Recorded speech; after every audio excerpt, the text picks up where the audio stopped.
Now bring on our guest speaker, Brother Tarik Bey. Brother Taj, I met Brother Taj 10 years ago. He and I have been working together since then. Today's lecture is titled Driver's License Identification Fraud. Right now I bring you, as you all know, Brother Tarik Bey. Islam Moors. Most of you are already familiar, but those who are not, take a pencil and pen and take some notes. Because we're here today to assist in solving some problems. And one of the problems is the misconception of what a driver's license is and what it's used for. The fraud of a driver's license is not in your interest. When they gave you that driver's license, it was to incorporate you as a corporate person, was not an instrument for identification. Is everyone aware of that? You aware of that? Everyone aware of that? What we have to do as free Moors is begin a process and a consciousness amongst the people to neutralize that instrument. Some of us use it now because of whatever purposes, to transport, etc., but understand that it's a commercial instrument. It is not your identification, your pedigree, bloodline, anything like that. And you'll notice that all driver's license have it, the nomen written in all capital letters, which you all know, which indicates a corporation, an artificial person, an instrument. All right.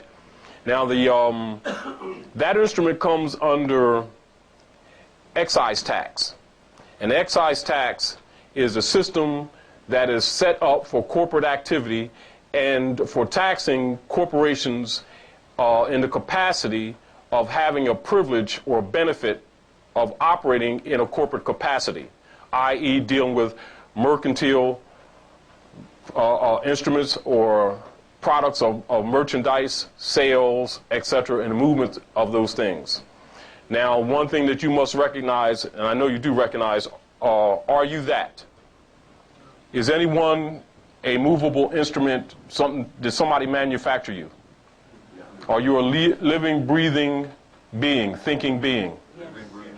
Well, what the driver's license does, it identifies or tags moving property. And you must understand that. And the reason I'm telling you these things, and the reason we're doing this particular lecture, is because if that's not addressed by the people on a serious matter, it will be used, as it has been used, to profile you, to extract revenues from you as chattel property. And most people are under the impression that slavery in the Union State Society had ended.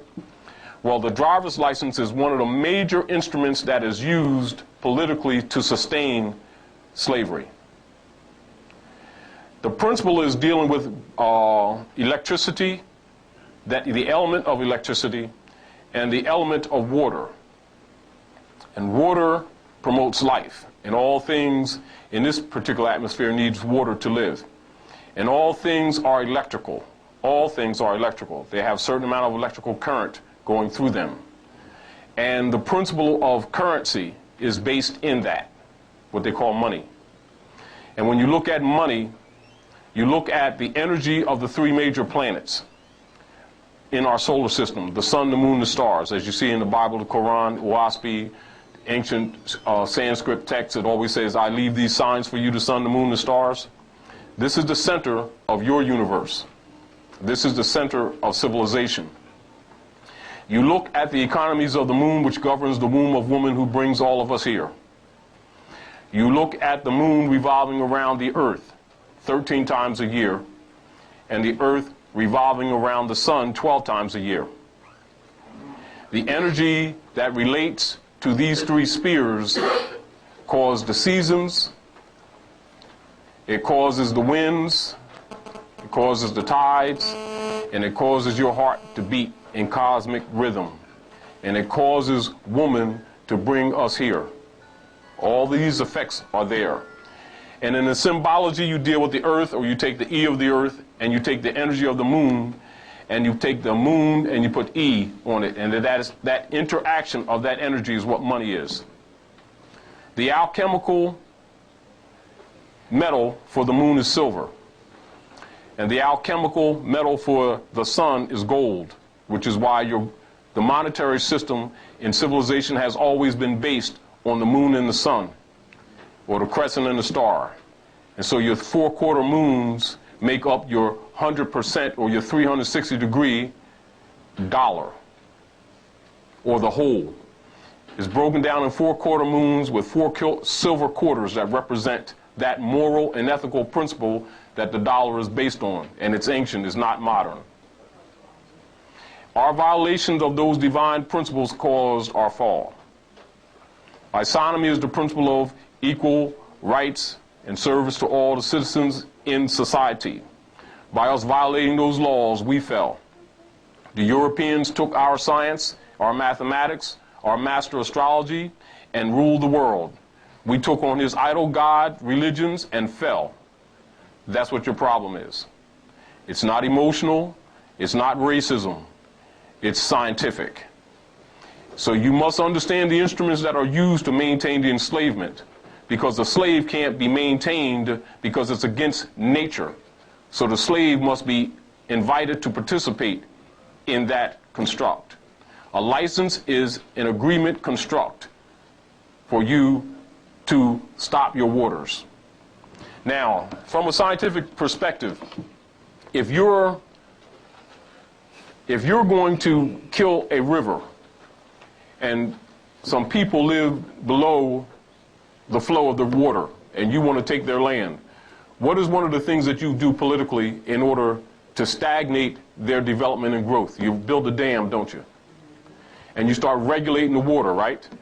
And when you regulate the water that flows free produces fish, feeds the wildlife, nourishes the land, moves the sediment according to the moon to keep nutrients going to the land. When you stagnate it, then you get mosquitoes, leeches, and everything, and the water gets black, doesn't it? And you call it death, don't you? And you can talk that person into selling that land for a little bit of finance, or you can starve them out, can't you?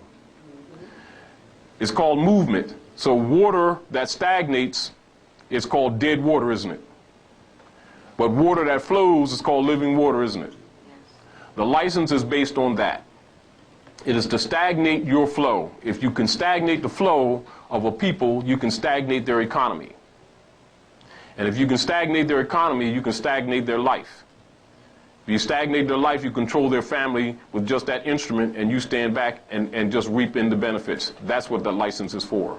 If you didn't know it now. You need to examine it for what it is. Now, anyone who has a license, pull it out your pocket right now. Let's examine it. Any instrument that they've given you, that they've called a license.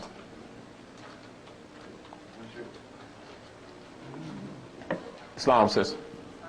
Now look on the front of it, and it has a picture that represents you. Correct? And then it has some phonetic writing on the front that sounds like the name that you have, but that's not you. The picture can't represent you, and the name does not represent you. That name represents a private corporation, or what they call often a straw man too. You notice that grammatically it's incorrect, correct? Why is it incorrect? What did you learn? Let's look at this, and feel free to speak up too. What did you learn in 3rd grade grammar? Capitalize your nouns. You capitalize nouns, correct? If you don't capitalize a noun, then it must not be a noun, am I correct? But if all the letters are capitalized, it's not a proper noun, is it? It's grammatically incorrect if it's directed at a person, correct? Why do you think that was done? Do you think it's accidental? What occurs, you had that and you don't object. You agree to it. You agree, you waived, didn't you? And when you waive, you assume that that's you, don't you? And even when they write letters to you in response where they're suing you, and tickets are suits, if you didn't know that now. If you get a ticket on that instrument, it's a suit. They're suing you. And they're suing you for breach of contract. Are you aware of that? All right. And a summons is not a warrant, but there's treated accordingly, isn't it? Because it's chattel property. Do you understand that? Now, what I want you to be thinking about right now